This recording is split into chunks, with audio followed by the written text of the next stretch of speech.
Onpas mä hikinen, herranjestas. Terve kaikki mumman muistuttajat siellä ja tervetuloa Eerikan erikoisen huutishetkeen, jossa pääsemme yhdessä huutistelemaan uutisille ympäri ämpäri maailmaa. Tää sattuu myös olemaan mun ensimmäinen yli minuutin pituinen YouTube-video, joten olkaa please armollisia. Saatte vaikka 5, jos arvatte kauan mulla meni tän editoimiseen. Tervetuloa tämän ohjelman ensimmäiseen jaksoon, jossa tänään puhutaan koko Suomea kohauttaneesta kauhutarinasta. Nimittäin luulitko yhä, että vaarallisin asia, mikä siellä metsässä voisi tulla sua vastaan, olisi karhu tai mies? No olit väärässä! Nimittäin seuraavan kerran, kun menette sinne metsäretkelle, niin joudutte varomaan Suomen vaarallisinta eläintä, eli verenhimoista lehmää! Joo, no kyseessä on ilmeisesti Unssi-niminen Ayrshire-rotuinen hieho, joka päätti, että farmielämä ei ole enää sitä varten. Tää elukka oltiin tosiaan myymässä uudelle omistajalle, mutta heti kun se saapui sinne uudelle kotitilalle, se totesi, että nope, otti hatkat ja karkas lähimpään metsään. Ja tää ei ollut tosiaan mikään pieni kohakka, vaan ihan kunnon taistelun vapaudesta, sillä siinä oli nimittäin 6 ihmistä yhtä lehmää vastaan. Mutta Unssi pääsi silti pakoon. Mutta vaikka tää oli mun mielestä aika boss lady-mäistä käytöstä, niin Unssi oli tässä tilanteessa hieman aggressiivinen, jonka takia sen omistaja päätti, että nyt tuo elukka pitää lopettaa. Tämä sama omistaja kuuluisasti myös totesi, että se varmasti tappaa ihmisen, jos menee liian lähelle. Why friendship if no friend? Mutta tosiaan lehmä pääsi karkuun, mutta se ei kuitenkaan jäänyt vaan lomailemaan sinne luonnonhelmaan. Nimittäin Unssi otti tehtäväkseen vältellä kaikkia ihmiskontakteja. Kun mä sanon kaikkia, niin mä sanon kaikkia ihmiskontakteja.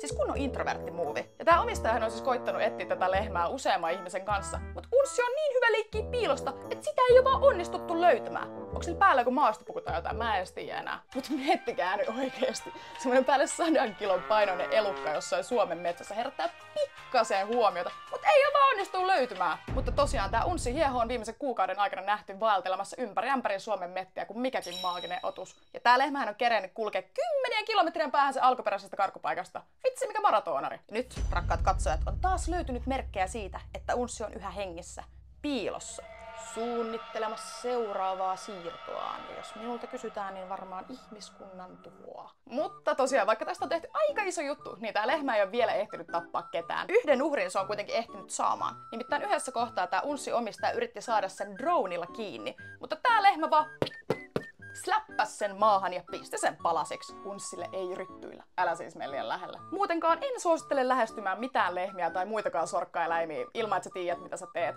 Sillä vuosittain noin 20 ihmistä kuolee lehmien käsissä. Tai siis sorkissa. Ouch! Tilastojen mukaan on siis todennäköisempää kuolla lehmän sorkkiin, kun voittaa lotossa. Ei herranjestas. Mieti, mitä siinä hautakivessä lukis. Mieti, kukaan ei ottaisi sua tosissaan sun hautaisissa. Just don't do it. Mut mitä siis tehdä, jos sä sit kohtaat tän lehmän oikeesti tuolla metsässä? No ensinnäkin, älä ainakaan mene liian lähelle. Sä et halua kuulua siihen lehmätilastoon. Just don't do it. Mut jos sulle kuitenkin käy niinkin huono tuuri, että tää myyttinen otus tulee sulle Suomen metsässä vastaan, niin tää omistaja on antanut sulle hyvin hyvät ohjeet. Nimittäin jos se lehmä oikeesti hyökkää sun kimppuun, niin omistajan mukaan kannattaa kuulemma odottaa viimeiseen hetkeen ja väistää kuin mikäkin matadori. Ei tänne päin, ei tänne.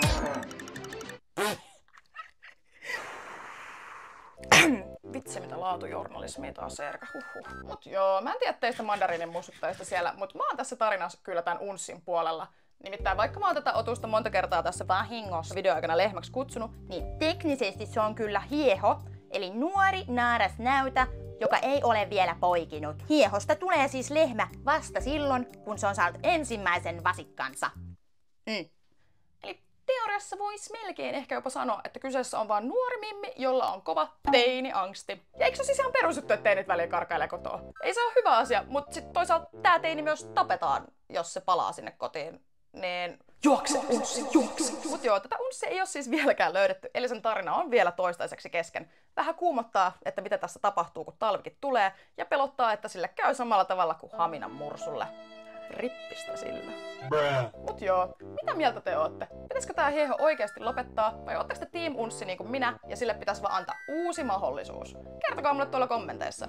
Ja muistakaa hei kuitenkin olla varovaisia, missä ikinä liikuttakaa, koska koskaan ei voi tietää, milloin nurkan takaa ilmestyy Unssi hieho. Eerikan